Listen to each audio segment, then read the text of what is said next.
She offered me anything I wanted. When I said, I choose you, her entire world seemed to stop. Captain Marcus Reed stood before the crystalline throne, his boots echoing in the vast chamber of the Zinthari Imperial Palace.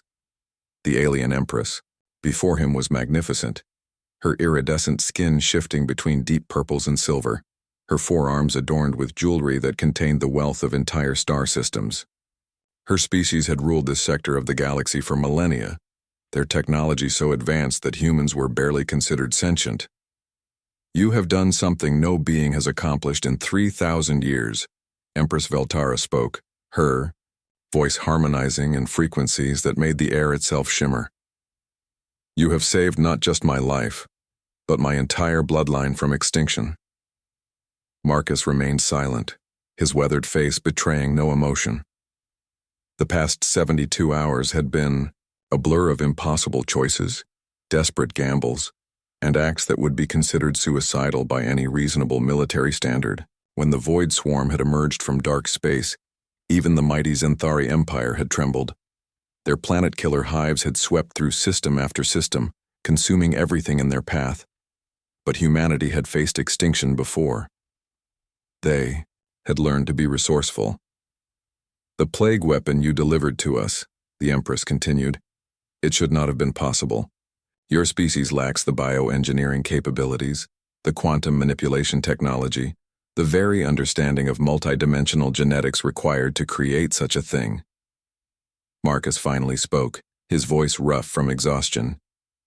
We learn, fast when we need to. The truth was more complex than he let on. Humanity had indeed lacked all those capabilities, until they had stolen them. From a dozen different species, across 100 different worlds, human infiltrators had gathered fragments of knowledge. They had taken a little here, adapted a little there, and somehow cobbled together a solution that the galaxy's greatest minds had deemed impossible. It was messy. It was inelegant. It was perfectly, brutally human. The Void Swarm that has terrorized the galaxy for eons is now dying, Veltara said, rising from her throne. Each of her forearms gestured gracefully as she spoke. My people live because of your actions. My children will see another dawn. My empire will endure. She descended the steps slowly, her massive form, nearly 3 meters tall, somehow, moving with liquid grace. I am bound by ancient law and personal honor to offer you anything within my power to grant. Wealth beyond imagination, technology that could elevate your species 1,000 years overnight, planets, entire star systems. Name it, human, and it is yours. Marcus looked up at her towering form, at the genuine gratitude in her large, multifaceted eyes. Around them, the palace hummed with energy shields and defensive systems that could level continents. Through the transparent walls he could see the sprawling capital city of Zinthari Prime, its spires reaching toward the stars, its population in the billions. This was a being who could reshape reality with a thought, who commanded fleets that spanned galaxies, whose word was law across 10,000 worlds. She was offering him everything. I choose you, Marcus said quietly. The words hung in the air like a physical presence. The Empress froze mid-step, her multiple arms stopping their graceful movements. The harmonic frequencies of her voice ceased, leaving only silence that seemed to stretch for eternity. What? She finally whispered, her voice losing all its regal authority. You offered me anything I wanted, Marcus continued, stepping closer. I choose you. Not your wealth, not your technology, not your empire. You. Veltara's skin shifted rapidly through colors he had never seen before, expressions of emotions that had no human equivalent. That is not, you cannot possibly. Your laws say you must honor any request within your power, Marcus said gently. Unless you're about to tell me that the great Empress of the Zinthari doesn't have the power to choose her own fate.